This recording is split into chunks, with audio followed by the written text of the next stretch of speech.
द्व्यधिकत्रिशतमोऽध्याय। वशिष्ठ और करालजनक का संवाद। क्षर और अक्षर तत्व का निरूपण और इनके ज्ञान से मुक्ति। युधिष्ठिर ने पूछा, पितामह, वह अक्षर तत्व क्या है जिसे प्राप्त कर लेने पर जीव फिर इस संसार में नहीं लौटता, तथा वह क्षर पदार्थ क्या है जिसको जानने या पा लेने पर भी पुनः इस संसार में लौटना पड़ता है।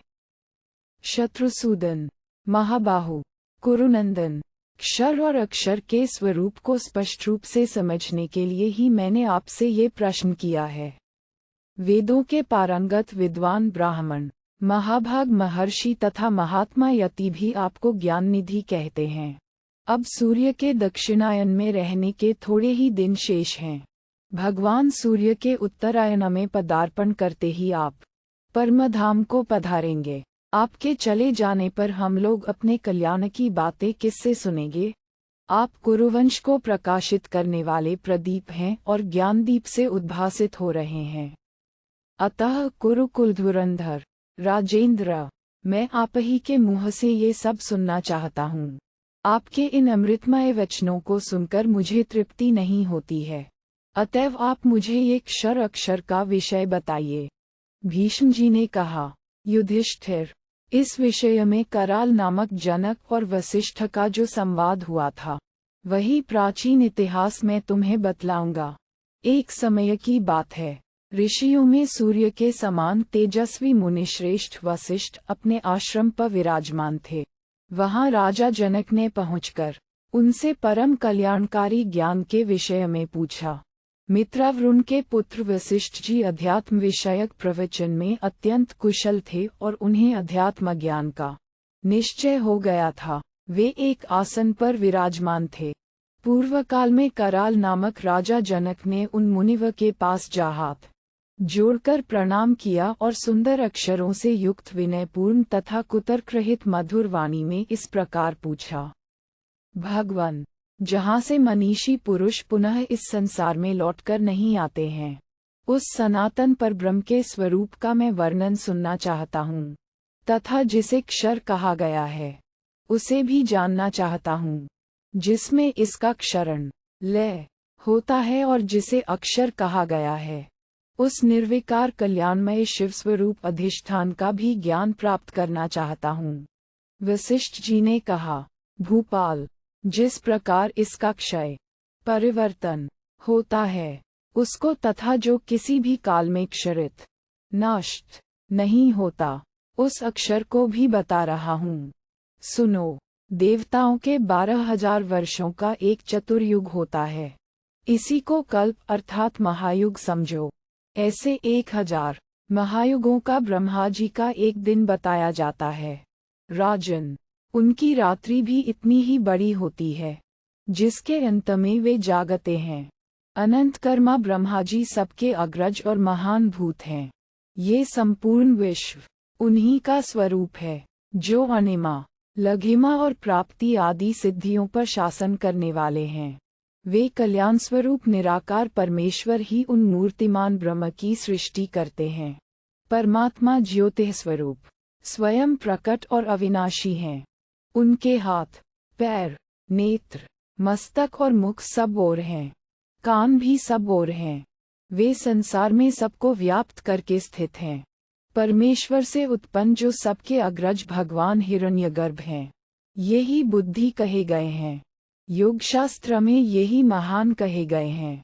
इन्हीं को विरिंची तथा अज भी कहते हैं। अनेक नाम और रूपों से युक्त इन हिरण्यगर्भ ब्रह्मा का सांख्य शास्त्र में भी वर्णन आता है।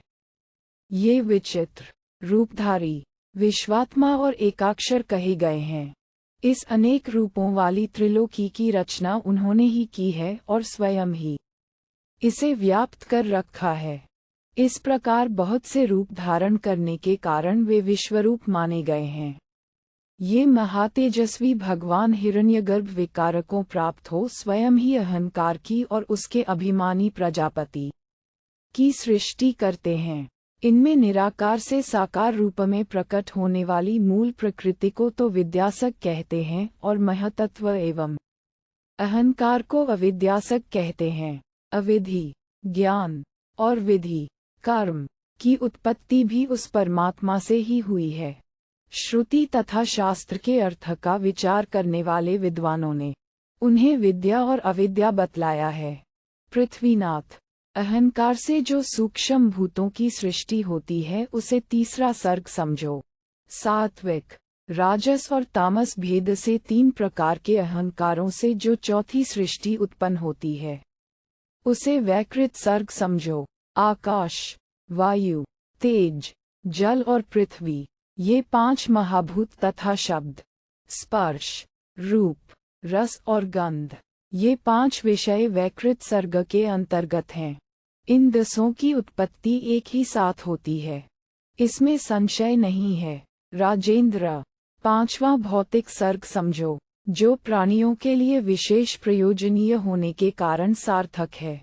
इस भौतिक सर्ग के अंतर्गत आँख, कान, नाक, त्वचा और जिह्वा, ये 5 ज्ञानेंद्रियां तथा वाणी, हाथ, पैर, गुदा और लिंग, ये 5 कर्मेंद्रियां हैं।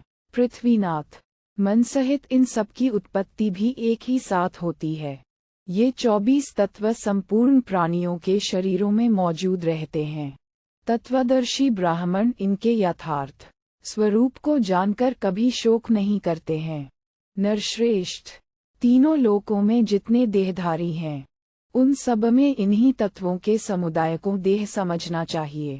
देवता, मनुष्य, दानव, यक्ष, भूत, गंधर्व, किन्नर, महासर्प, चारण, पिशाच, देवर्षि, निशाचर, दंश, डंक मारने वाली मक्खी, कीट, मच्छर, दुर्गंधित कीड़े, चूहे, कुत्ते, चांडाल, हिरन, श्वपाक, कुत्ता का मांस खाने वाला, पुलकस, मलयच, हाथी, घोड़े, गधे, सिंह, वृक्ष और गौ आदि के रूप में जो कुछ मूर्तिमान पदार्थ है, सर्वत्र इन्हीं तत्वों का दर्शन होता है।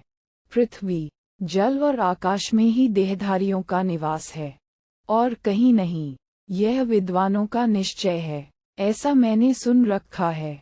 हे तात, ये संपूर्ण 5 भौतिक जगत व्यक्त कहलाता है और प्रतिदिन इसका क्षरण होता है, इसलिए इसको क्षर कहते हैं। इससे भिन्न जो तत्व है उसे अक्षर कहा गया है। इस प्रकार उस अव्यक्त अक्षर से उत्पन्न हुआ यह व्यक्त सम्यक मोहात्मक जगत क्षरित होने के कारण क्षर नाम धारण करता है। क्षर तत्वों में सबसे पहले महतत्व की ही सृष्टि हुई है, ये बात सदा ध्यान में रखने योग्य है। यही क्षर का परिचय है। महाराज, तुमने जो मुझसे पूछा था उसके अनुसार यह मैंने तुम्हारे समक्ष क्षर अक्षर के विषय का वर्णन किया है। इन 24 तत्वों से परे जो भगवान विष्णु सर्वव्यापी परमात्मा हैं, उन्हें 25वां तत्व कहा गया है। तत्वों को आश्रय देने के कारण ही मनीषी पुरुष उन्हें तत्व कहते हैं। महतत्व आदि व्यक्त पदार्थ जिन मरणशील नश्वर पदार्थों की सृष्टि करते हैं, वे किसी न किसी आकार या मूर्ति का आश्रय लेकर स्थित होते हैं। गणना करने पर 24वां तत्व है अव्यक्त प्रकृति और 25वां है निराकार परमात्मा, जो अद्वितीय, चेतन, नित्य, सर्वस्वरूप, निराकार एवं सबके आत्मा हैं। वे परम पुरुष परमात्मा ही समस्त शरीरों के हृदय देश में निवास करते हैं।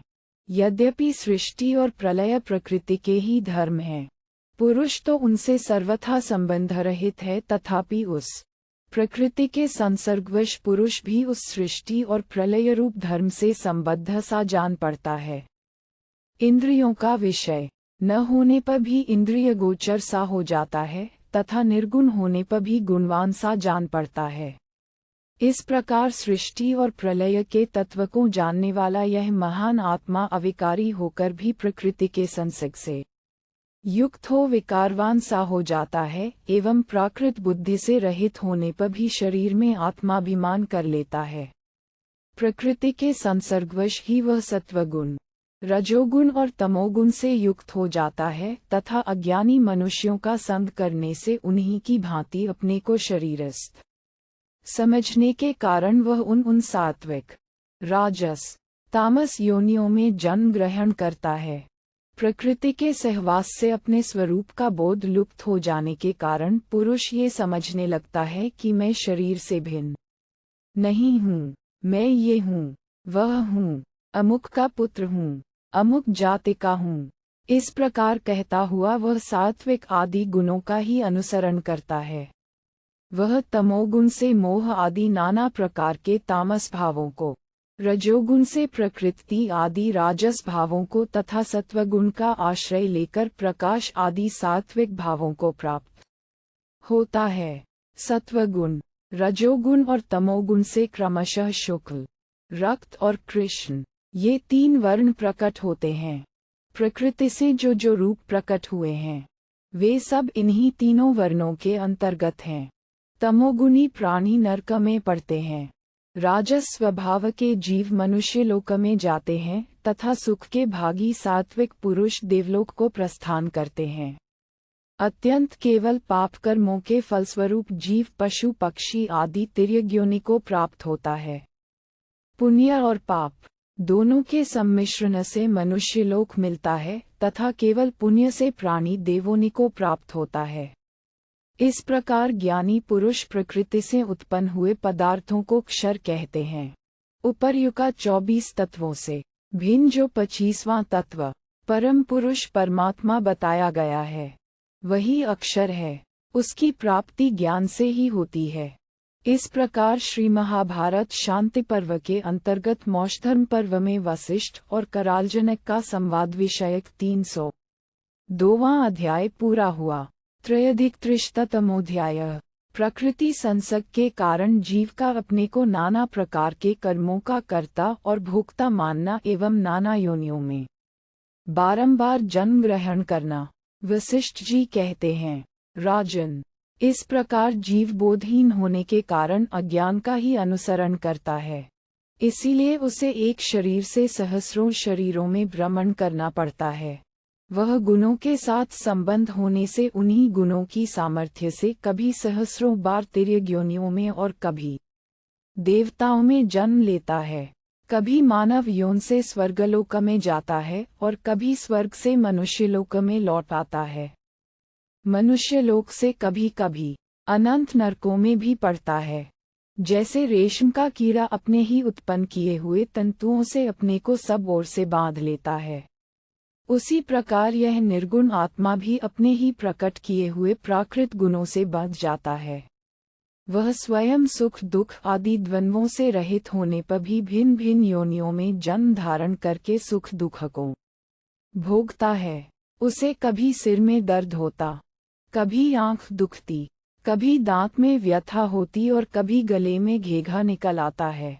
इसी प्रकार वह जलोदर, तृषा रोग, ज्वर, गलगंड, गलसुआ, विषुचिका, हैजा, सफेद कोर, अग्निदाह, सिद्धमा, सफेद दाग या सिहुवा, अपस्मार, मृगी आदि रोगों का शिकार होता रहता है। इनके सिवा और भी जितने प्रकार के प्रकृतिजन्य विचित्र रोग या द्वंद्व देहधारियों में उत्पन्न होते हैं, उन सब से यह अपने को आक्रांत मानता है। कभी अपने को सहस्रों तिर्यक योनियों का जीव समझता है और कभी देवव का अभिमान धारण करता है तथा इसी अभिमान के कारण उन शरीरों द्वारा किए हुए कर्मों का फल भी भोगता है। फल की आशा से बाधा हुआ मनुष्य कभी नए धुले सफेद वस्त्र पहनता है और कभी फटे पुराने मैले वस्त्र धारण करता है, कभी पृथ्वी पर सोता है, कभी मेघ के समान हाथ पैर सिकोड़कर शयन करता है, कभी वीरासन से बैठता है और कभी खुले आकाश के नीचे, कभी चीर और वलकल पहनता है, कभी ईंट और पत्थर पर सोता बैठता है तो कभी कांटों के बिछौनों पर, कभी राख बिछाकर सोता है, कभी भूमि पर ही लेट जाता है, कभी किसी पेड़ के नीचे पड़ा रहता है, कभी युद्ध भूमि में, कभी पानी और कीचड़ में, कभी चौकियों पर तथा कभी नाना प्रकार की शैयाओं पर सोता है, कभी मूंज की मेखला बांधे कौपीन धारण करता है, कभी नंग धड़ंग घूमता है, कभी रेशमी वस्त्र और कभी काला मृग चर्म पहनता है, कभी सन या ऊन के बने वस्त्र धारण करता है, कभी व्याघ्र या सिंह के चमड़ों से अपने अंगों को ढक लेता है, कभी रेशमी पीताम्बर पहनता है, कभी फल का वस्त्र, भोजपत्र की छाल, कभी साधारण वस्त्र और कभी कंठ का वस्त्र धारण करता है, कभी कीड़ों से निकले हुए रेशम के मुलायम वस्त्र पहनता है तो कभी चिथड़े पहनकर रहता है।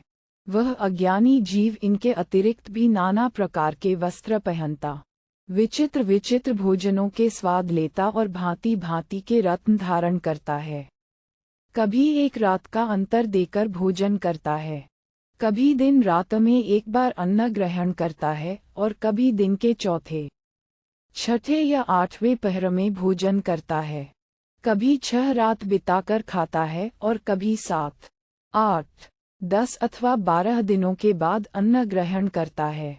कभी लगातार 1 मास तक उपवास करता है, कभी फल खाकर रहता है और कभी कंद मूल के भोजन से निर्वाह करता है।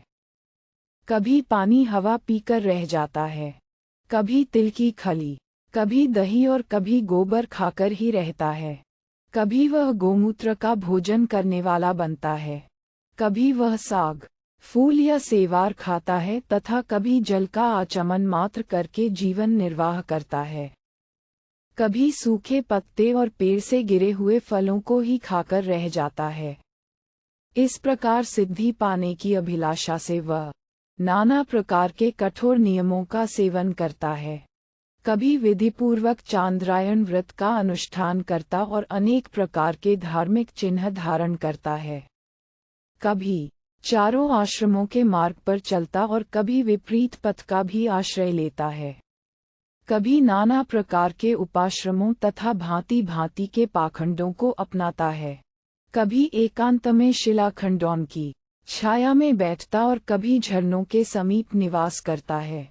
कभी नदियों के एकांत तटों में, कभी निर्जन वनों में, कभी पवित्र देव मंदिरों में तथा कभी एकांत सरोवरों के आसपास रहता है।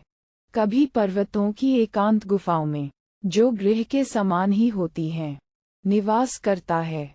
उन स्थानों में नाना प्रकार के गोपनीय जप, व्रत, नियम, तप, यज्ञ तथा अन्य भांति भांति के कर्मों का अनुष्ठान करता है। वह कभी व्यापार करता, कभी ब्राह्मण और क्षत्रियों के कर्तव्य का पालन करता तथा कभी वैश्यों और शूद्रों के कर्मों का आश्रय लेता। दीन दुखी और अंधों को नाना प्रकार के दान देता है। अज्ञानवश वह अपने में सत्व, रज, तम इन त्रिविध गुणों और धर्म, अर्थ एवं काम का अभिमान कर लेता है। इस प्रकार आत्मा प्रकृति के द्वारा अपने ही स्वरूप के अनेक विभाग करता है। वह कभी स्वाहा, कभी स्वधा, कभी कार और कभी नमस्कार में प्रवृत्त होता है। कभी यज्ञ करता और कराता, कभी वेद पढ़ता और पढ़ाता तथा कभी दान करता और प्रतिग्रह लेता है। इसी प्रकार वह दूसरे दूसरे कार्य भी किया करता है। कभी जन्म लेता, कभी मरता तथा कभी विवाद और संग्राम में प्रवृत्त रहता है। विद्वान पुरुषों का कहना है कि यह सब शुभाशुभ कर्म मार्ग है। प्रकृति देवी ही की सृष्टि और प्रलय करती है। जैसे सूर्य प्रतिदिन प्रातःकाल अपनी किरणों को सब ओर फैलाता और सायंकाल में अपने किरण जाल को समेट लेता है, वैसे ही आदिपुरुष ब्रह्मा अपने दिन कल्प के आरंभ में तीनों गुणों का विस्तार करता और अंत में सबको समेटकर अकेला ही रह जाता है। इस प्रकार प्रकृति से संयुक्त हुआ पुरुष तत्वज्ञान होने से पहले मन को प्रिय लगने वाले नाना प्रकार के अपने व्यापारों को क्रीड़ा के लिए बार बार करता और उन्हें अपना कर्तव्य मानता है। सृष्टि और प्रलय जिसके धर्म हैं, उस त्रिगुणमयी प्रकृति को विकृत करके तीनों गुणों का स्वामी आत्मा कर्म मार्ग में अनुरक्त और प्रवृत्त हो उस प्रकृति के द्वारा होने वाले प्रत्येक त्रिगुणात्मक कार्य को अपना मान लेता है। प्रभो, प्रकृति ने इस संपूर्ण को अंधा बना रखा है। उसी के संयोग से समस्त पदार्थ अनेक प्रकार से रजोगुण और तमोगुण से व्याप्त हो रहे हैं। इस प्रकार प्रकृति की प्रेरणा से स्वभावतः सुख दुखादि द्वंद्वों की सदा पुनरावृत्ति होती रहती है। किंतु जीवात्मा अज्ञानवश यह मान बैठता है कि ये सारे द्वंद्व मुझ पर ही धावा करते हैं और मुझे इनसे निस्तार पाने की चेष्टा करनी चाहिए। ऐसा मानकर वह दुखी होता है। नरेश्वर, प्रकृति से संयुक्त हुआ पुरुष अज्ञानवश यह मान लेता है कि मैं देवलोक में जाकर अपने समस्त प्राणियों के फल का उपभोग करूंगा और पूर्वजन्म के किए हुए शुभाशुभ कर्मों का जो फल प्रकट हो रहा है उसे यहीं भोगूंगा। अब मुझे सुख के साधनभूत पुण्य का ही अनुष्ठान करना चाहिए।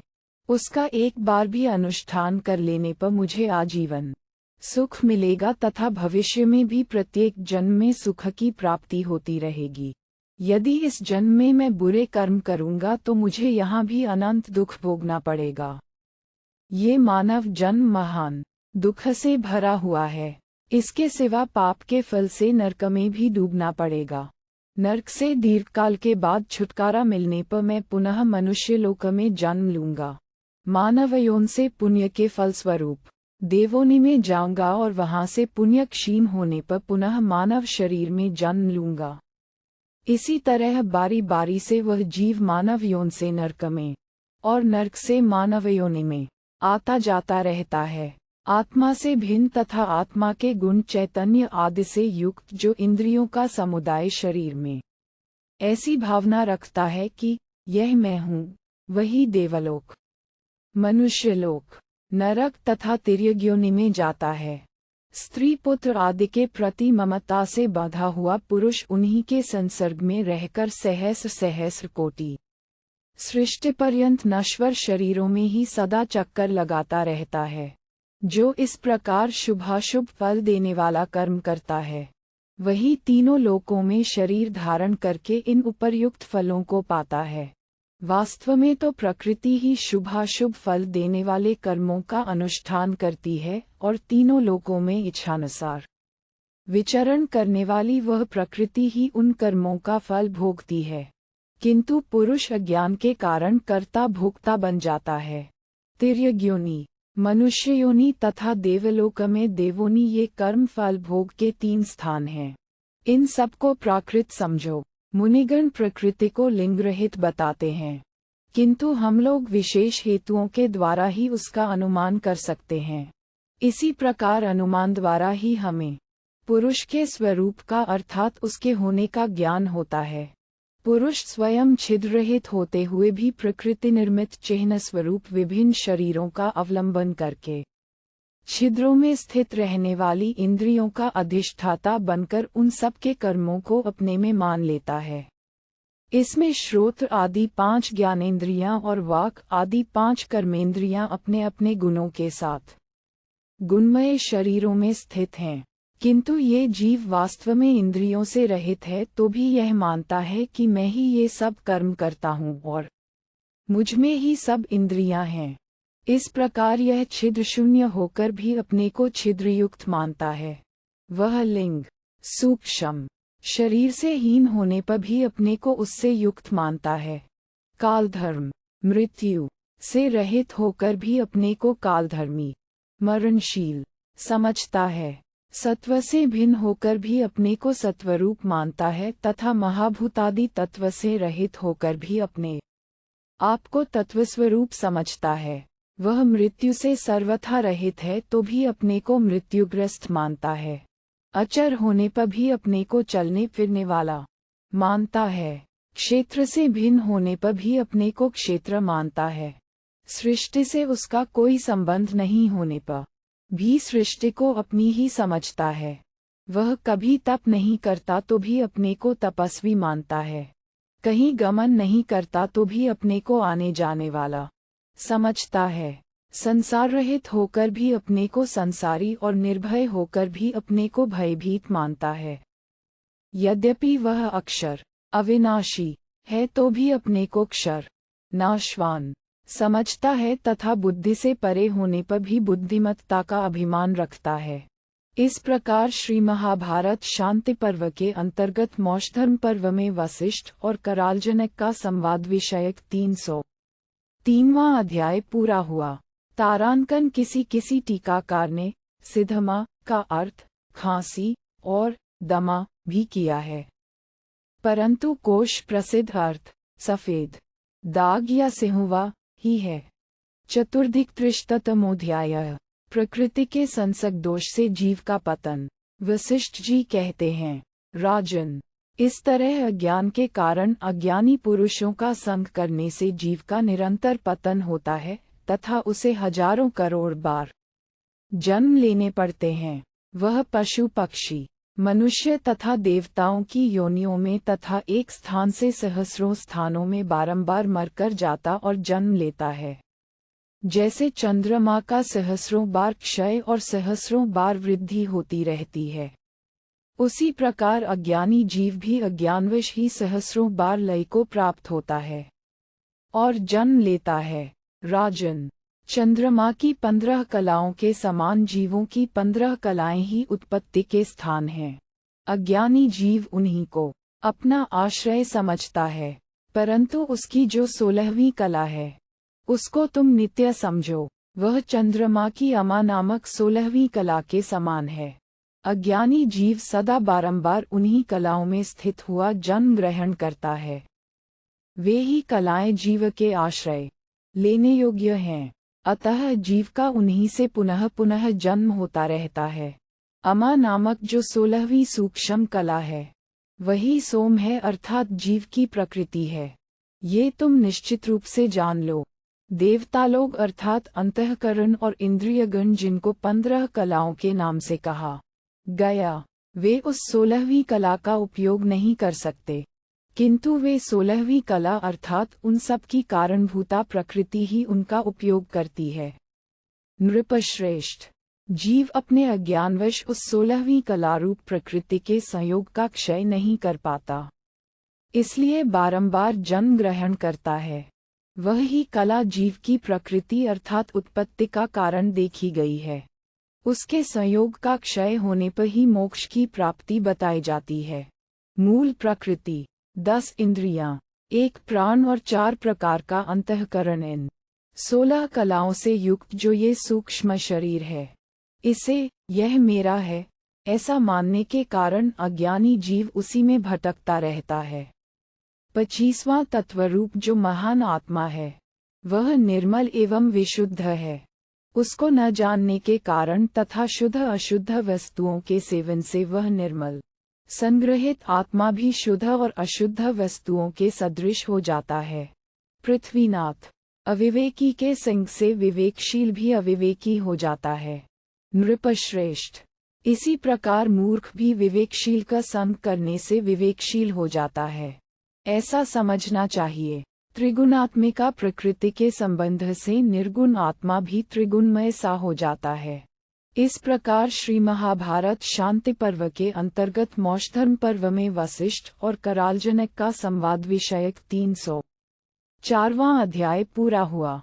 पंचाधिक-त्रिशतमोऽध्यायः क्षर अक्षर एवं प्रकृति पुरुष के विषय में राजा जनक की शंका और उसका वशिष्ठ जी द्वारा उत्तर। राजा जनक ने कहा, भगवान, क्षर और अक्षर, प्रकृति और पुरुष, दोनों का ये संबंध वैसा ही माना जाता है जैसा कि नारी और पुरुष का दाम्पत्य संबंध बताया जाता है। इसमें न तो पुरुष के बिना स्त्री गर्भ धारण कर सकती है और न स्त्री के बिना कोई पुरुष ही किसी शरीर को उत्पन्न कर सकता है। दोनों पारस्परिक संबंध से एक दूसरे के गुणों का आश्रय लेकर ही किसी शरीर का निर्माण होता है। प्रायः सभी योनियों में ऐसी ही स्थिति है। जब स्त्री ऋतुमती होती है, उस समय रति के लिए पुरुष के साथ उसका संबंध होने से दोनों के गुणों का मिश्रण होने पर शरीर की उत्पत्ति होती है। शरीर में पुरुष अर्थात पिता जो गुण हैं तथा माता के जो गुण हैं, उन्हें मैं दृष्टांत के तौर पर बता रहा हूँ। स्नायु और मज्जा, इन्हें मैं पिता से प्राप्त हुए गुण समझता हूँ तथा त्वचा, मांस और रक्त ये माता से पैदा हुए गुण हैं, ऐसा मैंने सुना है। द्विज श्रेष्ठ, यही बात वेद और शास्त्र में भी पढ़ी जाती है। वेदों में जो प्रमाण बताया गया है तथा शास्त्र में कहे हुए जिस प्रमाण को पढ़ा और सुना जाता है, वह सब ठीक है, क्योंकि वेद और शास्त्र दोनों ही सनातन प्रमाण हैं। भगवान इस प्रकार प्रकृति और पुरुष दोनों ही एक दूसरे के गुणों को आच्छादित करके एक दूसरे के गुणों का आश्रय लेते हुए सृष्टि करते हैं। इस तरह मैं इन दोनों को सदा एक दूसरे से संबद्ध देखता हूँ। अतः पुरुष के लिए मोक्ष धर्म की सिद्धि असंभव जान पड़ती है। अथवा पुरुष के मोक्ष का साक्षात्कार कराने वाला कोई दृष्टांत हो तो आप उसे बताइए और मुझे ठीक ठीक समझा दीजिए, क्योंकि आपको सदा सब कुछ प्रत्यक्ष है। मैं भी मोक्ष की अभिलाषा रखता हूँ और उस परम पद को पाना चाहता हूँ जो निर्विकार, निराकार, अजर, अमर, नित्य और इंद्रियातीत है तथा जिसे प्राप्त हुए पुरुष का कोई शासक नहीं रहता। वशिष्ठ जी ने कहा, राजन, तुमने वेद और शास्त्रों के दृष्टांत देकर यह जो कुछ कहा है वह ठीक है। तुम जैसा समझते हो वैसी ही बात है नरेश्वर। इसमें संदेह नहीं कि वेद शास्त्रों में जो कुछ लिखा है वह सब तुम्हें याद है, परंतु ग्रंथ के यथार्थ तत्व का तुम्हें ठीक ठीक ज्ञान नहीं है। जो वेद और शास्त्र के ग्रंथों को तो याद रखने में तत्पर है, किंतु उनके यथार्थ तत्व को नहीं समझता, उसका वह याद रखना व्यर्थ है। जो ग्रंथ के अर्थ को नहीं समझता वह केवल रटकर मानो उन ग्रंथों का बोझ ढोता है, परंतु जो ग्रंथ के अर्थ का तत्व समझता है उसके लिए उस ग्रंथ का अध्ययन व्यर्थ नहीं है। ऐसा पुरुष पूछने पर तत्वज्ञान पूर्वक ग्रंथ के अर्थ को जैसा समझता है वैसा दूसरों को भी बता सकता है। जो स्थूल एवं मंदबुद्धि से युक्त होने के कारण विद्वानों की सभा में शास्त्र ग्रंथ का अर्थ नहीं बता सकता, वह निर्णय पूर्वक उस ग्रंथ का तात्पर्य कैसे कह सकता है? जिसका चित्त शास्त्र ज्ञान से शून्य है वह ग्रंथ के तात्पर्य का ठीक ठीक निर्णय कर ही नहीं सकता। यदि वह कुछ कहता है तो मनस्वी होने पर भी लोगों के उपहास का पात्र बनता है। इसलिए राजेंद्र, सांख्य और योग के ज्ञाता महात्मा पुरुषों के मत में मोक्ष का जैसा स्वरूप देखा जाता है उसे मैं तुम्हें यथार्थ रूप से बताता हूँ। सुनो, योगी जिस तत्व का साक्षात्कार करते हैं सांख्यवेत्ता विद्वान भी उसी का ज्ञान प्राप्त करते हैं। जो सांख्य और योग को फल की दृष्टि से एक समझता है वही बुद्धिमान है। तात, तुम मुझसे कह चुके हो कि शरीर में जो त्वचा, मांस, रुधिर, मेदा, पित्त, मज्जा, स्नायु और इंद्रिय समुदाय हैं वे सब माता पिता के संबंध से प्रकट हुए हैं। जैसे बीज से बीज की उत्पत्ति होती है उसी प्रकार द्रव्य से द्रव्य, इंद्रिय से इंद्रिय तथा देह से देह की प्राप्ति होती है। परंतु परमात्मा तो इंद्रिय, बीज, द्रव्य और देह से रहित तथा निर्गुण है, अतः उसमें गुण कैसे हो सकते हैं? जैसे आकाश आदि गुण सत्व आदि गुणों से उत्पन्न होते और उन्हीं में लीन हो जाते हैं, उसी प्रकार सत्व, रज, तम ये तीनों गुण भी प्रकृति से उत्पन्न होते और उसी में लीन होते हैं। राजन, तुम ये जान लो कि त्वचा, मांस, रुधिर, मेदा, पित्त, मज्जा, अस्थि और स्नायु ये आठों वस्तुएं वीर्य से उत्पन्न हुई हैं। इसलिए प्राकृत ही हैं। पुरुष और प्रकृति ये दो तत्व हैं। इनके स्वरूप को व्यक्त करने वाले जो तीन प्रकार के सात्विक, राजस और तामस चिन्ह हैं वे सब प्राकृत माने गए हैं। परंतु जो लिंगी अर्थात इन सब का आधार आत्मा है वह न पुरुष कहा जा सकता है और न प्रकृति ही, वह इन दोनों से विलक्षण है। जैसे फूलों और फलों द्वारा सदा निराकार ऋतुओं का अनुमान हो जाता है उसी प्रकार निराकार पुरुष का संयोग पाकर अपने द्वारा उत्पन्न किए हुए जो महतत्व आदि लिंग हैं उन्हीं के द्वारा प्रकृति अनुमान का विषय होती है। इसी प्रकार लिंग से भिन्न जो शुद्ध चेतन रूप आत्मा है वह भी अनुमान से बोध का विषय होता है, अर्थात जैसे दृश्य को प्रकाशित करने के कारण सूर्य दृश्य से भिन्न है उसी प्रकार ज्ञान स्वरूप आत्मा भी ज्ञेय वस्तुओं को प्रकाशित करने के कारण उनसे भिन्न सत्ता रखता है। तात, वही 25वां तत्व है जो सभी लिंगों में नियत रूप से व्याप्त है। आत्मा तो जन्म मृत्यु से रहित, अनंत, सबका दृष्टा और निर्विकार है। वह सत्व आदि गुणों में केवल अभिमान करने के कारण ही गुण स्वरूप कहलाता है। गुण तो में ही रहते हैं, निर्गुण आत्मा में गुण कैसे रह सकते हैं? अतः गुणों के स्वरूप को जानने वाले विद्वान पुरुषों का यही सिद्धांत है कि जब जीवात्मा इन गुणों को प्रकृति का कार्य मानकर उनमें अपनेपन का अभिमान त्याग देता है, उस समय वह देह आदि में आत्मबुद्धि का परित्याग करके अपने विशुद्ध परमात्म स्वरूप का साक्षात्कार करता है। सांख्य और योग के संपूर्ण विद्वान जिसको बुद्धि से परे बताते हैं, जो परम ज्ञान संपन्न है, अहंकार आदि जड़ तत्वों का परित्याग बाद कर देने पर शेष रहे हुए चिन्मय तत्व के रूप में जिसका बोध होता है, जो अज्ञात, अव्यक्त, सगुण ईश्वर, निर्गुण ईश्वर, नित्य और अधिष्ठाता कहा गया है, वह परमात्मा ही प्रकृति और उसके गुणों 24 तत्वों की अपेक्षा 25वां तत्व है। ऐसा सांख्य और योग में कुशल तथा परम तत्व की खोज करने वाले विद्वान पुरुष समझते हैं। जिस समय बाल्य, यौवन और वृद्धावस्था अथवा जन्म मरण से भयभीत हुए विवेकी पुरुष चेतन स्वरूप अव्यक्त परमात्मा के तत्व को ठीक ठीक समझ लेते हैं, उस समय उन्हें परब्रह्म परमात्मा के स्वरूप की प्राप्ति हो जाती है। शत्रुओं का दमन करने वाले नरेश ज्ञानी पुरुषों का ये ज्ञान युक्तियुक्त होने के कारण उत्तम और अज्ञानियों की धारणा से पृथक है। इसके विपरीत अज्ञानी पुरुषों का जो अप्रामाणिक ज्ञान है, वह युक्तियुक्त न होने के कारण ठीक नहीं है।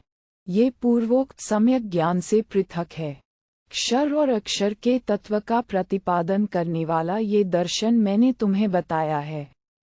क्षर और अक्षर में परस्पर क्या अंतर है, इसे इस प्रकार समझो। सदा एक रूप में रहने वाले परमात्मा तत्व को अक्षर बताया गया है और नाना रूपों में प्रतीत होने वाला ये प्राकृत प्रपंच क्षर कहलाता है। जब ये पुरुष 25वें तत्व स्वरूप परमात्मा में स्थित हो जाता है, तब उसकी स्थिति उत्तम बताई जाती है। वह ठीक बर्ताव करता है, ऐसा माना जाता है। एकत्व का बोध ही ज्ञान है और नानाव का बोध ही अज्ञान है। तत्व क्षर और निस्तत्व अक्षर का ये पृथक लक्षण समझना चाहिए। कुछ मनीषी पुरुष 25 तत्वों को ही तत्व कहते हैं, परंतु दूसरे विद्वानों ने 24 जड़ तत्वों को तो तत्व कहा है और 25वें चेतन परमात्मा को निस्तत्व तत्व से भिन्न बताया है। ये चैतन्य ही परमात्मा का लक्षण है। महतत्व आदि जो विकार हैं, वे क्षर तत्व हैं और परम पुरुष परमात्मा उन क्षर तत्वों से भिन्न उनका सनातन आधार है। इस प्रकार श्री महाभारत शांति पर्व के अंतर्गत मोक्ष धर्म पर्व में वशिष्ठ करालजनक संवाद विषयक 305वां अध्याय पूरा हुआ। तारांकन पुरुष प्रकृति की जड़ता को आच्छादित करके उसके दुख का आश्रय लेता है तथा प्रकृति पुरुष के आनंद गुण को आच्छादित करके उसके चैतन्य गुण का आश्रय लेती है। तात्पर्य ये कि प्रकृति के संयोग से पुरुष आनंद से वंचित हो दुख का भागी होता है और प्रकृति पुरुष के संग से अपनी जड़ता को भुलाकर चेतन की भांति कार्य करने लगती है। षडधिक-3तमोऽध्याय योग और सांख्य के स्वरूप का वर्णन तथा आत्मज्ञान से मुक्ति। जनक ने पूछा, मुनिश्रेष्ठ, आपने क्षर को अनेक रूप और अक्षर को एक रूप बताया, किंतु इन दोनों के तत्व का जो निर्णय किया गया है, उसे मैं अब भी संदेह की दृष्टि से ही देखता हूँ। निष्पाप महर्षि, जिसे अज्ञानी पुरुष अनेक रूप में और ज्ञानी पुरुष एक रूप में जानते हैं, उस परमात्मा का तत्व मैं अपनी स्थूल बुद्धि के कारण समझ नहीं पाता हूँ। मेरे इस कथन में तनिक भी संशय नहीं है। अंग यद्यपि आपने क्षर और अक्षर को समझाने के लिए अनेक प्रकार की युक्तियां बताई हैं, तथापि मेरी बुद्धि अस्थिर होने के कारण मैं उन सारी युक्तियों को मानो भूल गया हूँ। इसलिए इस नानात्व और एकत्व रूप दर्शन को मैं पुनः सुनना चाहता हूँ। बुद्ध, ज्ञानवान, क्या है? अप्रतिबुद्ध, ज्ञानहीन, क्या है? तथा बुद्धयमान, ज्ञेय, क्या है? ये ठीक ठीक बताइए। भगवान, मैं विद्या, अविद्या, अक्षर और क्षर तथा सांख्य और योग को पृथक पृथक पूर्ण रूप से समझना चाहता हूँ। वशिष्ठ जी ने कहा, महाराज, तुम जो बातें पूछ रहे हो, मैं उन सब का भली भांति उत्तर दूंगा। इस समय योग संबंधी कृत्य का पृथक ही वर्णन कर रहा हूँ। सुनो, योगियों के लिए प्रधान कर्तव्य है ध्यान, वही उनका परम बल है। योग के विद्वान उस ध्यान को दो प्रकार का बतलाते हैं, एक तो मन की एकाग्रता और दूसरा प्राणायाम। प्राणायाम के भी दो भेद हैं, सगुण और निर्गुण। इनमें से जिस प्राणायाम में मन का संबंध सगुण के साथ रहता है, वह सगुण प्राणायाम है, और जिसमें मन का संबंध निर्गुण के साथ रहता है, वह निर्गुण प्राणायाम है। नरेश्वर, मलत्याग, मूत्र त्याग और भोजन, इन तीन कार्यों में जो समय लगता है, उसमें योग का अभ्यास न करे। शेष समय में तत्परतापूर्वक योग का अभ्यास करना चाहिए। बुद्धिमान योगी को चाहिए कि पवित्र हो मन के द्वारा श्रोत्र आदि इंद्रियों को शब्द आदि विषयों से हटावे, एवं 22 प्रकार की प्रेरणाओं द्वारा उस जरारहित जीवात्मा को, जिसे मनीषी पुरुषों ने आत्मस्वरूप बताया है, 24 तत्वों के समुदाय रूप प्रकृति से परे परम पुरुष परमात्मा की ओर प्रेरित करे। हमने गुरुजनों के मुख से सुना है कि जो लोग इस प्रकार प्राणायाम करते हैं, वे सदा ही परब्रह्म परमात्मा के जानने के अधिकारी होते हैं, जिसका मन सदा ध्यान में संलग्न रहता है। ऐसे योगी के ही योग्य यह व्रत है, अन्यथा बहिर्मुख चित्त वाले पुरुष के लिए यह नहीं है। यह निश्चित रूप से जानना चाहिए। योगी सब प्रकार की आसक्तियों से मुक्त हो मिताहारी और जितेंद्रिय बने तथा रात्रि के पहले और पिछले भाग में मन को आत्मा में एकाग्र करे। मिथिलेश्वर, जब योगी मन के द्वारा संपूर्ण इंद्रियों को और बुद्धि के द्वारा मन को स्थिर करके पत्थर की भांति अविचल हो जाए, सूखे काठ की भांति निष्कम्य और पर्वत की तरह स्थिर रहने लगे, तभी शास्त्र के विधान को जानने वाले विद्वान पुरुष अपने अनुभव से ही उसको योगयुक्त कहते हैं। जिस समय वह न तो सुनता है, न सूंघता है, न स्वाद लेता है, न देखता है और न स्पर्श का ही अनुभव करता है, जब उसके मन में किसी प्रकार का संकल्प नहीं उठता तथा काठ की भांति स्थित होकर वह किसी भी वस्तु का अभिमान या सुध बुध नहीं रखता, उसी समय मनीषी पुरुष उसे अपने शुद्ध स्वरूप को प्राप्त एवं योगयुक्त कहते हैं। उस अवस्था में वह वायुरहित स्थान में रखे हुए निश्चल भाव से प्रज्वलित दीपक की भांति प्रकाशित होता है। लिंग, शरीर से उसका कोई संबंध नहीं रहता। वह ऐसा निश्चल हो जाता है कि उसकी ऊपर नीचे अथवा मध्य में कहीं भी गति नहीं होती, जिनका साक्षात्कार कर लेने पर मनुष्य कुछ बोल नहीं पाता। योग काल में योगी उसी परमात्मा को देखे। वत्स, मुझ जैसे लोगों को अपने अपने हृदय में स्थित सबके ज्ञाता अंतरात्मा का ही ज्ञान प्राप्त करना उचित है। ध्याननिष्ठ योगी को अपने हृदय में उसी प्रकार परमात्मा का साक्षात दर्शन होता है, जैसे धूम्रहित अग्नि का, किरणमालाओं से मंडित सूर्य का तथा आकाश में के प्रकाश का दर्शन होता है। धैर्यवान, मनीषी, ब्रह्मबोधक शास्त्रों में निष्ठा रखने वाले और महात्मा ब्राह्मण ही उस अजन्मा एवं अमृत स्वरूप ब्रह्म का दर्शन कर पाते हैं। वह ब्रह्म अणु से भी अणु और से भी महान कहा गया है।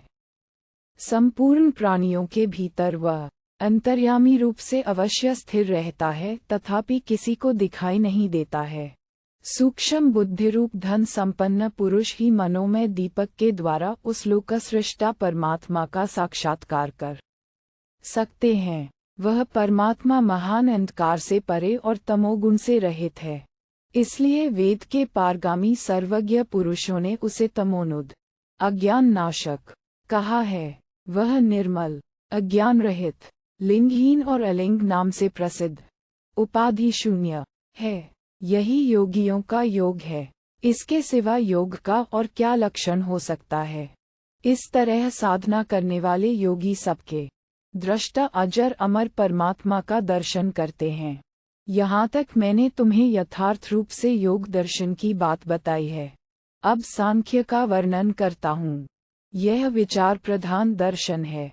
नृपश्रेष्ठ, प्रकृतिवादी विद्वान मूल प्रकृति को अव्यक्त कहते हैं। उससे दूसरा तत्व प्रकट हुआ, जिसे महतत्व कहते हैं। महतत्व से अहंकार प्रकट हुआ, जो तीसरा तत्व है। ऐसा हमारे सुनने में आया है। अहंकार से 5 सूक्ष्म भूतों की अर्थात पंचमात्राओं की उत्पत्ति हुई। ये सांख्यात्मदर्शी विद्वानों का कथन है। ये 8 प्रकृतियां हैं। इनसे 16 तत्वों की उत्पत्ति होती है, जिन्हें विकार कहते हैं। 5 ज्ञानेंद्रियां, 5 कर्मेंद्रियां, 1 मन और 5 स्थूलभूत, ये 16 विकार हैं। इनमें से आकाश आदि 5 तत्व और 5 ज्ञानेंद्रियों से विशेष कहलाते हैं। सांख्य शास्त्रीय विधि विधान के ज्ञाता और सदा सांख्य मार्ग में ही अनुरक्त रहने वाले मनीषी पुरुष इतनी ही सांख्य सम्मत तत्वों की संख्या बतलाते हैं, अर्थात अव्यक्त, महतत्व, अहंकार तथा पंचमात्रा। इन 8 प्रकृतियों सहित उपर्युक्त 16 विकार मिलकर कुल 24 तत्व सांख्य शास्त्र के विद्वानों ने स्वीकार किए हैं। जो तत्व जिससे उत्पन्न होता है, वह उसी में लीन भी होता है। अनुलोम क्रम से उन तत्वों की उत्पत्ति होती है, जैसे प्रकृति से महतत्व, महतत्व से अहंकार, अहंकार से सूक्ष्म भूत आदि के क्रम से सृष्टि होती है। परंतु उनका संहार विलोम क्रम से होता है, अर्थात पृथ्वी का जल में, जल का तेज में और तेज का वायु में लय होता है। इस तरह सभी तत्व अपने अपने कारण में लीन होते हैं। ये सभी तत्व अंतरात्मा द्वारा ही रचे जाते हैं।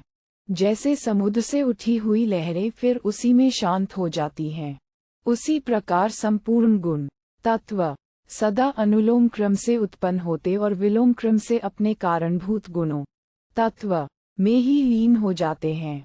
नृपश्रेष्ठ, इतना ही प्रकृति के सर्ग और प्रलय का विषय है। प्रलय काल में इसका एकत्व है और जब रचना होती है तब इसके बहुत भेद हो जाते हैं। राजेंद्र, ज्ञान निपुण पुरुषों को इसी प्रकार प्रकृति का एकत्व और नानात्व जानना चाहिए। अव्यक्त प्रकृति ही अधिष्ठाता पुरुष को सृष्टि काल में नानाव की ओर ले जाती है। यही पुरुष के एकत्व का निदर्शन है। अर्थतत्व के ज्ञाता पुरुष को ये जानना चाहिए कि प्रलय काल में प्रकृति में भी एकता और सृष्टि काल में अनेकता रहती है।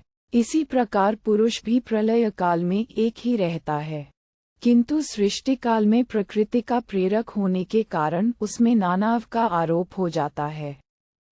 परमात्मा ही प्रस्वात्मिका प्रकृति को नाना रूपों में परिणत करता है। प्रकृति और उसके विकारकों क्षेत्र कहते हैं। 24 तत्वों से भिन्न जो 25वां तत्व महान आत्मा है, वह क्षेत्र में अधिष्ठाता रूप से निवास करता है। राजेंद्र, इसीलिए यतिशिरोमणि उसे अधिष्ठाता कहते हैं। क्षेत्रों का अधिष्ठान होने के कारण वह अधिष्ठाता है, ऐसा हमने सुन रखा है। वह अव्यक्त संज्ञक क्षेत्र प्रकृति को जानता है, इसलिए क्षेत्रज्ञ कहलाता है और प्राकृत शरीर रूपी पुरों में अंतर्यामी रूप से शयन करने के कारण उसे पुरुष कहते हैं। वास्तव में क्षेत्र अन्य वस्तु है और क्षेत्रज्ञ अन्य। क्षेत्र अव्यक्त कहा गया है और क्षेत्रज्ञ उसका ज्ञाता 25वां तत्व आत्मा है। ज्ञान अन्य वस्तु है और ज्ञेय उससे भिन्न कहा जाता है। ज्ञान अव्यक्त कहा गया है और ज्ञेय 25वां तत्व आत्मा है। अव्यक्त को क्षेत्र कहा गया है। उसी को सत्व, बुद्धि और शासक की भी संज्ञा दी गई है। परंतु 25वां तत्व परम पुरुष परमात्मा जड़ तत्व और ईश्वर से रहित भिन्न है। इतना ही सांख्य दर्शन है। सांख्य के विद्वान तत्वों की संख्या गणना करते और प्रकृति को ही का कारण बताते हैं। इसीलिए इस दर्शन का नाम सांख्य दर्शन है। सांख्यवेत्ता पुरुष प्रकृति स्थित 24 तत्वों की परिगणना करके परम पुरुष को जड़ तत्वों से भिन्न 25वां निश्चित करते हैं। वह 25वां प्रकृति रूप नहीं है, उससे सर्वथा भिन्न ज्ञान स्वरूप माना गया है। जब वह अपने आप को प्रकृति से भिन्न नित्य चिन्मय जान लेता है, उस समय केवल हो जाता है, अर्थात अपने विशुद्ध परब्रह्म रूप में स्थित हो जाता है। इस प्रकार मैंने तुमसे ये सम्यक दर्शन सांख्य का यथावत रूप से वर्णन किया है। जो इसे इस प्रकार जानते हैं, वे शांत स्वरूप ब्रह्म को प्राप्त होते हैं। प्रकृति पुरुष का प्रत्यक्ष दर्शन, अप्रोक्ष अनुभव ही सम्यक दर्शन है। ये जो गुणमय तत्व हैं, इनसे भिन्न परम पुरुष परमात्मा निर्गुण है। इस दर्शन के अनुसार ज्ञान प्राप्त करने वालों की इस संसार में पुनरावृत्ति नहीं होती, क्योंकि वे अविनाशी ब्रह्मभाव को प्राप्त हो जाते हैं। अतः परापर स्वरूप निर्विकार परब्रह्म रूप से ही उनकी स्थिति होती है। शत्रुघ्न नरेश, जिनकी बुद्धि नानाव का दर्शन करती है, उन्हें सम्यक ज्ञान की प्राप्ति नहीं होती। ऐसे लोगों को बारंबार शरीर धारण करना पड़ता है। जो इस सारे प्रपंच को ही जानते हैं, वे इससे भिन्न परमात्मा का तत्व न जानने के कारण निश्चय ही शरीरधारी होंगे और शरीर तथा काम क्रोध आदि दोषों के वशवर्ती बने रहेंगे। सर्व नाम है अव्यक्त प्रकृति का और उससे भिन्न 25वें तत्व परमात्मा को असव कहा गया है। जो उन्हें इस प्रकार जानते हैं, उन्हें आवागमन का भय नहीं होता है। इस प्रकार श्री महाभारत शांति पर्व के अंतर्गत मोक्षधर्म पर्व में वशिष्ठ और करालजनक का संवाद विषयक 306 अध्याय पूरा हुआ। तारांकन जैसे घड़े में जल भरा जाता है, उसी प्रकार पादांगुष्ठ से लेकर मूर्धा तक संपूर्ण शरीर में नासिका के छिद्रों द्वारा वायु को खींचकर भर ले। फिर ब्रह्मरंध्र मूर्धा से वायु को हटाकर ललाट में स्थापित करे। ये प्राणवायु के प्रत्याहार का पहला स्थान है। इसी प्रकार उत्तरोत्तर हटाते और रोकते हुए क्रमशः भ्रूमध्य, नेत्र, नासिकामूल, जिह्वामूल, कंठकूप, हृदय मध्य, नाभिमध्य में उपस्थ का मूल भाग, उदर, गुदा, ऊरुमूल, ऊरुमध्य, जानु, चितिमूल, जंघामध्य, गुल्फ और पादांगुष्ठ, इन स्थानों में वायु को ले जाकर स्थापित करे। इन 18 स्थानों में किए हुए प्रत्याहारों को 18 प्रकार की प्रेरणा समझना चाहिए। इनके सिवा ध्यान, धारणा, समाधि तथा सत्वपुरुषान्यता ख्याति, बुद्धि और पुरुष, इन दोनों की भिन्नता का बोध, ये 4 प्रेरणाएं और हैं। ये ही सब मिलकर 22 प्रकार की प्रेरणाएं कही गई हैं। तारांकन यहाँ ज्ञान शब्द से बुद्धिवृत्ति को समझना चाहिए। सप्ताधिक-3तमोऽध्याय विद्या अविद्या, अक्षर और क्षर तथा प्रकृति और पुरुष के स्वरूप का एवं विवेकी के उद्गार का वर्णन। वशिष्ठ जी कहते हैं, नृपश्रेष्ठ, यहाँ तक मैंने तुम्हें सांख्य दर्शन की बात बताई है। अब इस समय तुम मुझसे विद्या और अविद्या का वर्णन क्रम से सुनो।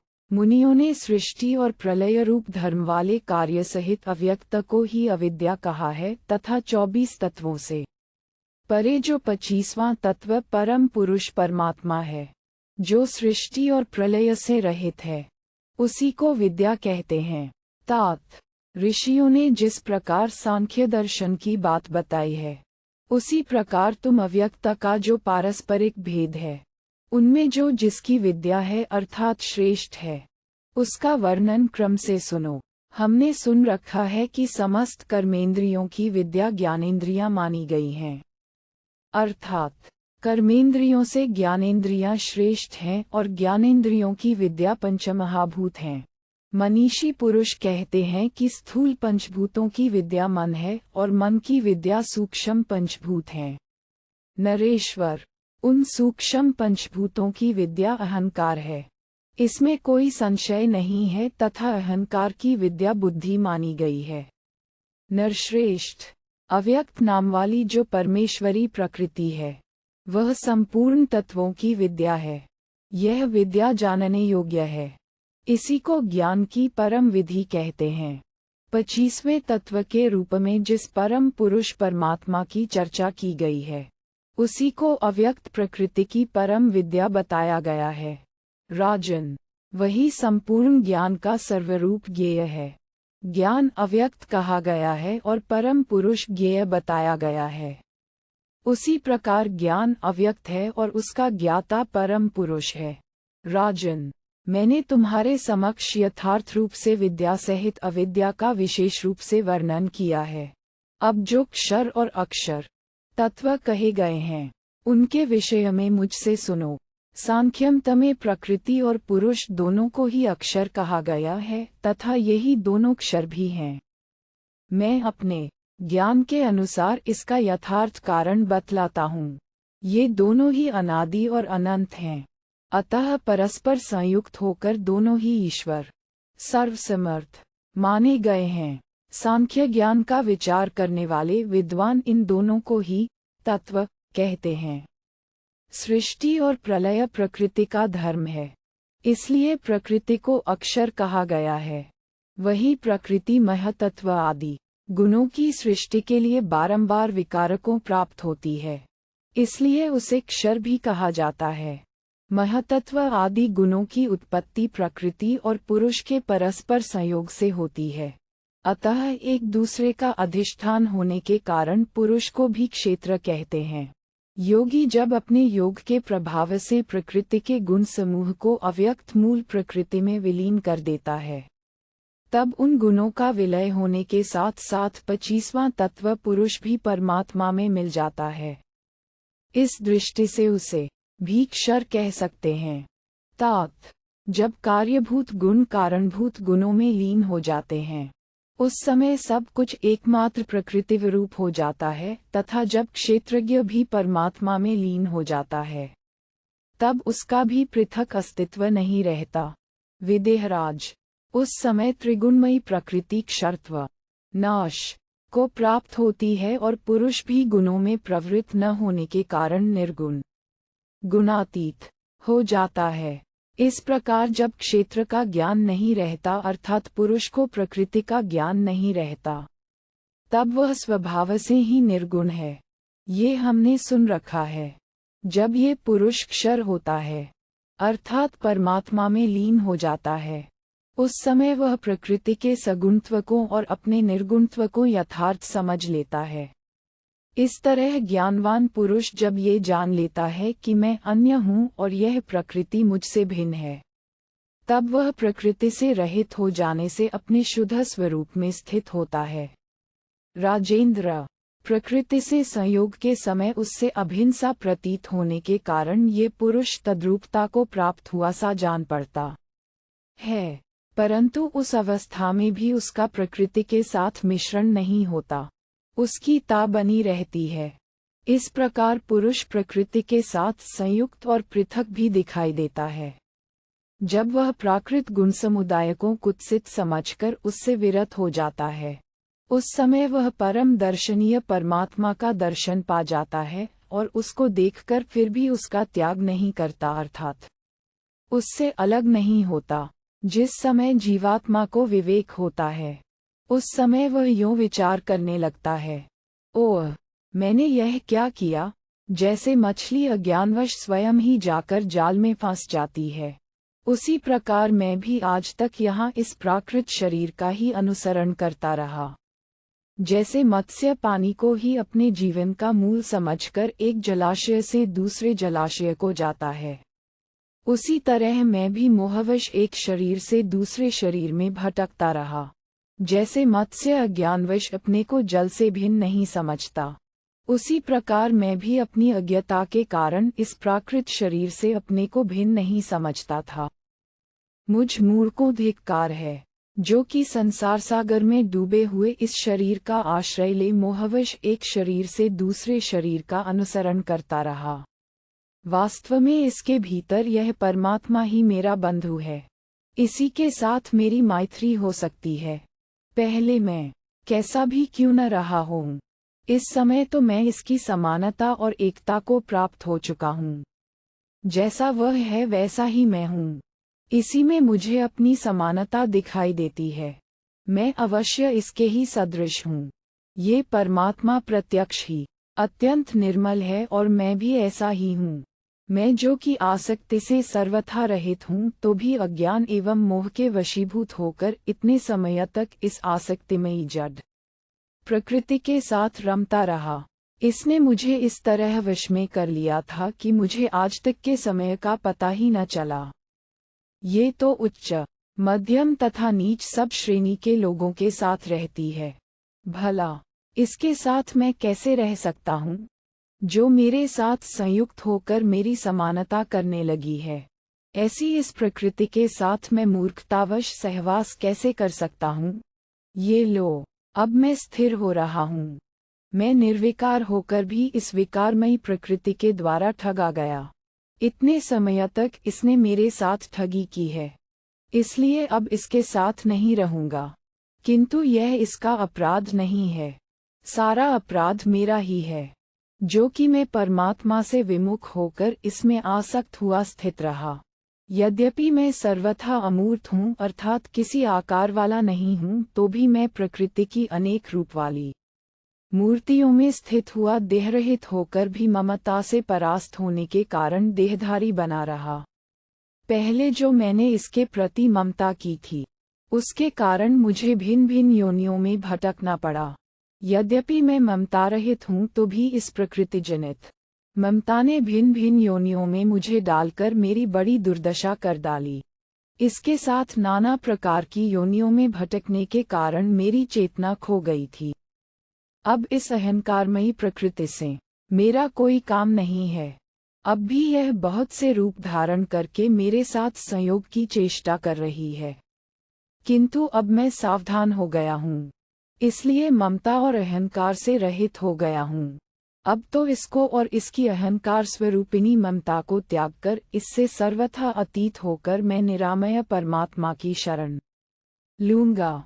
उन परमात्मा की ही समानता प्राप्त करूंगा। इस जड़ प्रकृति की समानता नहीं धारण करूंगा। परमात्मा के साथ संयोग करने में ही मेरा कल्याण है, इस प्रकृति के साथ नहीं। इस प्रकार उत्तम विवेक के द्वारा अपने शुद्ध स्वरूप का ज्ञान प्राप्त कर 24 तत्वों से परे 25वां आत्माक्षर भाव विनाशशीलता का त्याग करके निरामय अक्षर भाव को प्राप्त होता है। मिथिल नरेश अव्यक्त प्रकृति, व्यक्त महतत्वादि, सगुण, जडवर्ग, निर्गुण, आत्मा तथा सबके आदिभूत निर्गुण परमात्मा का साक्षात्कार करके मनुष्य स्वयं भी वैसा ही हो जाता है। राजन, वेद में जैसा वर्णन किया गया है, उसके अनुरूप ये अक्षर अक्षर का विवेक कराने वाला ज्ञान मैंने तुम्हें सुनाया है। अब पुनः श्रुति के अनुसार संदेह रहित, सूक्ष्म तथा अत्यंत निर्मल विशिष्ट ज्ञान की बात तुम्हें बता रहा हूँ। सुनो, मैंने सांख्य और योग का जो वर्णन किया है, उसमें इन दोनों को पृथक पृथक दो शास्त्र बताया है, परंतु वास्तव में जो सांख्य शास्त्र है वही योग शास्त्र भी है, क्योंकि दोनों का फल एक ही है। पृथ्वीनाथ, मैंने शिष्यों के हित की कामना से उनके लिए ज्ञानजनक जो सांख्य दर्शन है, उसका तुम्हारे निकट स्पष्ट रूप से वर्णन किया है। विद्वान पुरुषों का कहना है कि यह सांख्य शास्त्र महान है। इस शास्त्र में, योग शास्त्र में तथा वेद में अधिक प्रामाणिकता समझकर मनुष्य को इनके अध्ययन के लिए आगे बढ़ना चाहिए। नरेश्वर, सांख्य शास्त्र के आचार्य 25वें तत्व से परे और किसी तत्व का वर्णन नहीं करते हैं। यह मैंने सांख्यों के परम तत्व का यथावत रूप से वर्णन किया है, जो नित्य ज्ञान संपन्न परब्रह्म परमात्मा है, वही बुद्ध है तथा जो परमात्मा तत्व को न जानने के कारण जिज्ञासु जीवात्मा है, उसकी बुद्धिमान संज्ञा होती है। इस प्रकार योग के सिद्धांत के अनुसार बुद्ध, नित्य ज्ञान संपन्न परमात्मा और बुद्धिमान जिज्ञासु जीव, ये दो चेतन माने गए हैं। इस प्रकार श्री महाभारत शांति पर्व के अंतर्गत मौषधर्म पर्व में विशिष्ट करालजनक संवाद विषयक 307वां अध्याय पूरा हुआ। अष्टाधिकत्रिशतमोऽध्याय। क्षर अक्षर और परमात्म तत्व का वर्णन। जीव के नानात्व और एकत्व का दृष्टांत। उपदेश के अधिकारी और अनधिकारी तथा इस ज्ञान की परंपरा को बताते हुए वशिष्ठ करालजनक संवाद का उपसंहार। वशिष्ठ जी कहते हैं, राजन, अब बुद्ध, परमात्मा, अबुद्ध, जीवात्मा और इस गुणमयी सृष्टि, प्राकृत प्रपंच का वर्णन सुनो। जीवात्मा अपने आप को अनेक रूपों में प्रकट करके उन रूपों को सत्य मानकर देखता रहता है। वास्तव में ज्ञान संपन्न होने पर भी इस प्रकार प्रकृति के संसर्ग से विकार को प्राप्त हुआ जीवात्मा ब्रह्म को नहीं जान पाता। वह गुणों को धारण करता है, अतः कर्तृत्व का अभिमान लेकर रचना और संहार किया करता है। जनेश्वर जीवात्मा इसमें सदा क्रीड़ा करने के लिए ही विकार को प्राप्त होता है। वह अव्यक्त प्रकृति को जानता है, इसलिए ऋषि मुनि उसे बुद्धिमान कहते हैं। तात परब्रह्म परमात्मा सगुण हो या निर्गुण, उसे प्रकृति कभी नहीं जानती, क्योंकि वह जड़ है। अतः सांख्यवादी विद्वान इस प्रकृति को अप्रतिबुद्ध, ज्ञान शून्य कहते हैं। यदि यह मान लिया जाए कि प्रकृति भी जानती है तो ये केवल 25वें तत्व पुरुष को ही उससे संयुक्त होकर जान पाती है। प्रकृति के साथ संयुक्त होने के कारण ही जीव संगात्मक संगी होता है, ऐसा श्रुति का कथन है। इस संग दोष के कारण ही अव्यक्त एवं अविकारी जीवात्मा को लोग मूल कह दिया करते हैं। 25वां तत्वरूप महान आत्मा अव्यक्त प्रकृति को जानता है, इसलिए उसे बुद्धिमान कहते हैं। परंतु वह भी 26वें तत्वरूप निर्मल नित्य शुद्ध बुद्ध अप्रमेय सनातन परमात्मा को नहीं जानता है, किंतु वह सनातन परमात्मा उस 25वें तत्वरूप जीवात्मा को तथा 24वीं प्रकृति को भी भली भांति जानता है। तात महातेजस्वी नरेश, वह अव्यक्त एवं अद्वितीय ब्रह्म यहाँ दृश्य और अदृश्य सभी वस्तुओं में स्वभाव से ही व्याप्त है, अतः वह सबको जानता है। 24वीं अव्यक्त प्रकृति न तो अद्वितीय ब्रह्म को देख पाती है और न 25वें तत्वरूप जीवात्मा को। जब जीवात्मा अव्यक्त ब्रह्म की ओर दृष्टि रखकर अपने को प्रकृति से भिन्न मानता है, तब ये प्रकृति का अधिपति हो जाता है। नृपश्रेष्ठ, जब जीवात्मा शुद्ध ब्रह्म विषयिनी निर्मल एवं सर्वोत्कृष्ट बुद्धि को प्राप्त कर लेता है, तब वह 26वें तत्वरूप परब्रह्म का साक्षात्कार करके तद्रूप हो जाता है। उस स्थिति में वह नित्य शुद्ध बुद्ध ब्रह्मभाव में ही प्रतिष्ठित होता है। फिर तो वह सृष्टि और प्रलय रूप धर्म वाली अव्यक्त प्रकृति से सर्वथा अतीत हो जाता है। वह गुणों से अतीत होकर त्रिगुणमयी प्रकृति को जरूप में जान लेता है। इस प्रकार प्रकृति को अपने से सर्वथा अभिन्न देखने के कारण वह कैवल्य को प्राप्त हो जाता है।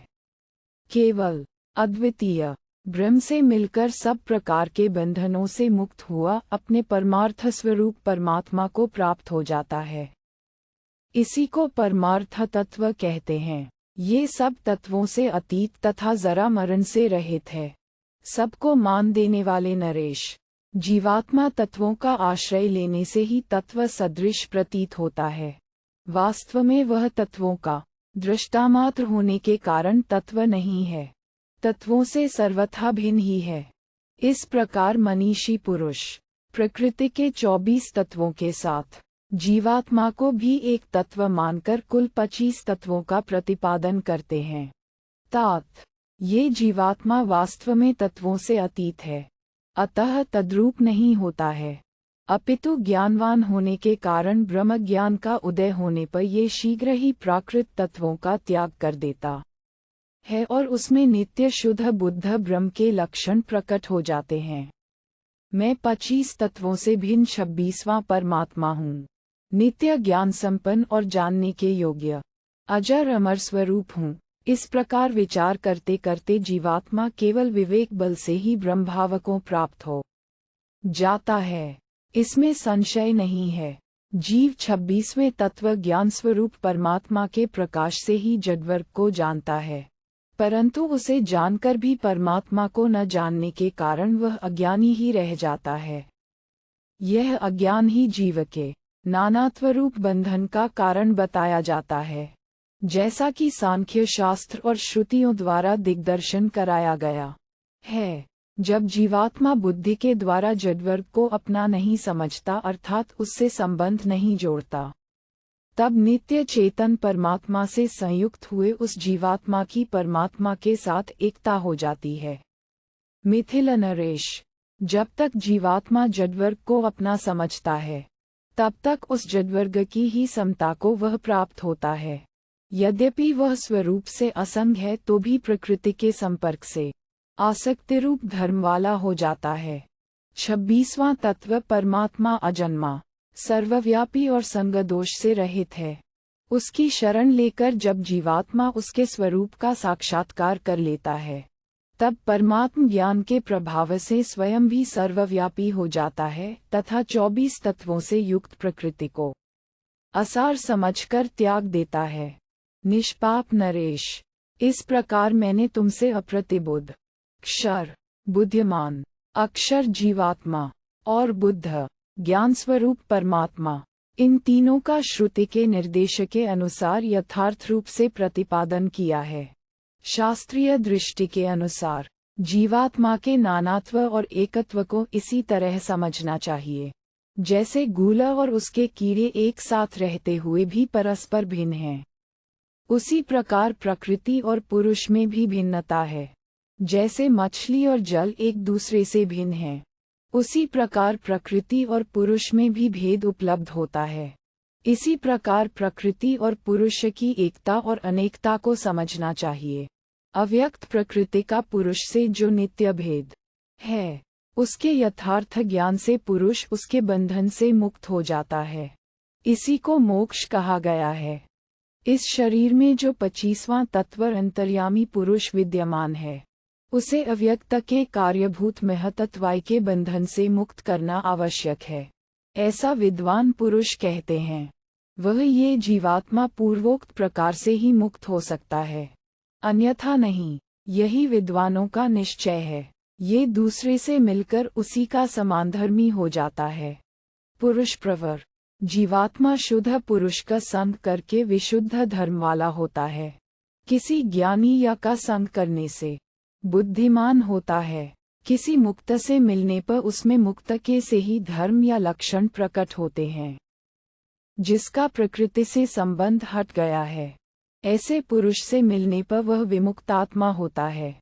जो मोक्ष धर्म से युक्त है, उसका साथ करने से जीव को मोक्ष प्राप्त होता है। जिसके आचार विचार शुद्ध हैं, उससे मिलने पर वह पवित्र कर्मा एवं पवित्र होता है। जिसका अंतःकरण निर्मल है, उसके संपर्क में जाने पर वह भी निर्मलामा और अमित तेजस्वी होता है। अद्वितीय परमात्मा से संबंध स्थापित करके वह तद्रूपता को प्राप्त हो जाता है, अर्थात अद्वितीय परमात्मा को प्राप्त हो जाता है। स्वतंत्र परमेश्वर से संबंध रखने के कारण वह वास्तव में स्वतंत्र होकर वास्तविक स्वतंत्रता प्राप्त कर लेता है। महाराज, मैंने ईर्ष्या द्वेष से रहित भाव को स्वीकार करके और तुम्हारे प्रयोजन को समझकर तुमसे प्रेमपूर्वक इस शुद्ध सनातन एवं सबके आदिभूत सत्य स्वरूप ब्रह्म के यथार्थ तत्व का इस रूप में वर्णन किया है। राजन, जो मनुष्य वेद में श्रद्धा रखने वाला न हो, उसे इस उत्तम ज्ञान का उपदेश तुम्हें नहीं करना चाहिए। जिसे बोध के लिए अधिक प्यास हो तथा जो जिज्ञासु भाव से शरण में आया हो, वही इस उपदेश को सुनने का अधिकारी है। असत्यवादी, शठ, नीच, कपटी, अपने को पंडित मानने वाले और दूसरे को कष्ट पहुंचाने वाले मनुष्य को भी इसका उपदेश नहीं देना चाहिए। कैसे? पुरुष को इस ज्ञान का उपदेश देना और अवश्य देना चाहिए। ये भी सुन लो।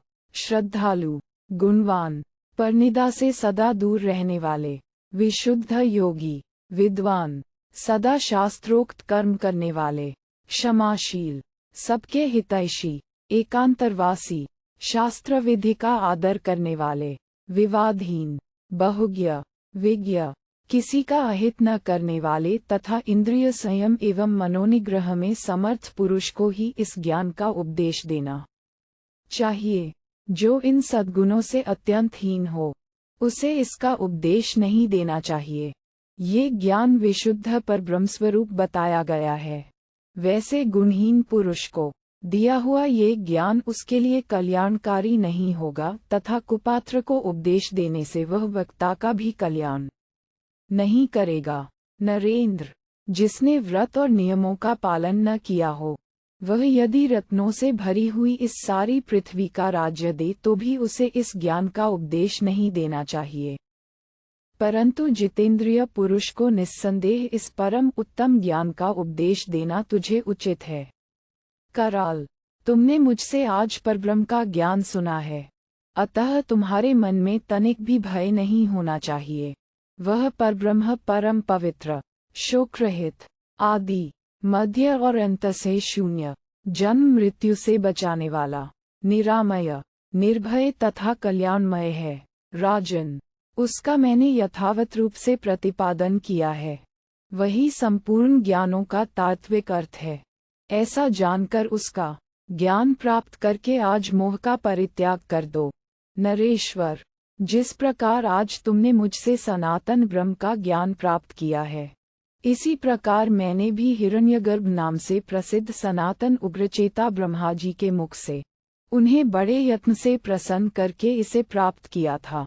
नरेंद्र, जैसे तुमने मुझसे पूछा है और जैसे मैंने तुम्हारे प्रति आज इस ज्ञान का उपदेश किया है, उसी प्रकार मैंने भी ब्रह्मा जी से प्रश्न करके उनके मुख से इस महान ज्ञान को प्राप्त किया है। यह मोक्ष ज्ञानियों का परम आश्रय है। भीष्म जी कहते हैं, महाराज, महर्षि वशिष्ठ के बताए अनुसार यह परब्रह्म का स्वरूप मैंने तुम्हें बताया है, जिसे पाकर जीवात्मा फिर इस संसार में नहीं लौटता। जो इस उत्तम ज्ञान को गुरु के मुख से पाकर भी भली भांति समझता नहीं है, वह पुनरावृत्ति, बारंबार आवागमन को प्राप्त होता है, और जो इसे तत्वतः समझ लेता है, वह जरा मृत्यु से रहित परब्रह्म परमात्मा को प्राप्त होता है। तात, नरेश्वर, ये परम कल्याणकारी उत्तम ज्ञान मैंने देवर्षि नारद जी के मुँह से सुना था, जिसे यथार्थ रूप से तुम्हें भी बताया है। ब्रह्मा जी से महात्मा वशिष्ठ मुनि ने ये ज्ञान प्राप्त किया था। मुनिश्रेष्ठ वशिष्ठ से यह नारद जी को उपलब्ध हुआ और नारद जी से मुझे ये सनातन ब्रह्म का उपदेश प्राप्त हुआ है। कौरव नरेश, ये ज्ञान परम पद है, इसे सुनकर अब तुम शोक का त्याग कर दो। पृथ्वीनाथ, जिसने क्षर और अक्षर के तत्व को जान लिया है, उसमें किसी प्रकार का भी भय नहीं होता। जो इसे नहीं जानता, उसी में भय रहता है। मूर्ख मनुष्य इस तत्व को न जानने के कारण बारंबार संसार में आता है और हजारों योनियों में जन्म मरण के कष्ट का अनुभव करता है। वह देव, मनुष्य और पशु पक्षी आदि की योनि में भटकता रहता है। यदि कभी समय के अनुसार शुद्ध हो गया तो उस अगाध अज्ञान समुद्र से पार होकर परम कल्याण का भागी होता है। भरत नंदन, अज्ञान रूपी समुद्र अव्यक्त, अगाध और भयंकर बताया जाता है। इसमें असंख्य प्राणी प्रतिदिन गोते खाते रहते हैं। राजन, तुम मेरा उपदेश पाकर इस अव्यक्त, अगाध एवं प्रवाह रूप में सदा रहने वाले भवासागर से पार हो गए हो, इसलिए अब तुम रजोगुण और तमोगुण से भी रहित हो गए हो। इस प्रकार श्री महाभारत शांति पर्व के अंतर्गत मोक्षधर्म पर्व में वशिष्ठ करालजनक संवाद की समाप्ति विषयक 308वां अध्याय पूरा हुआ।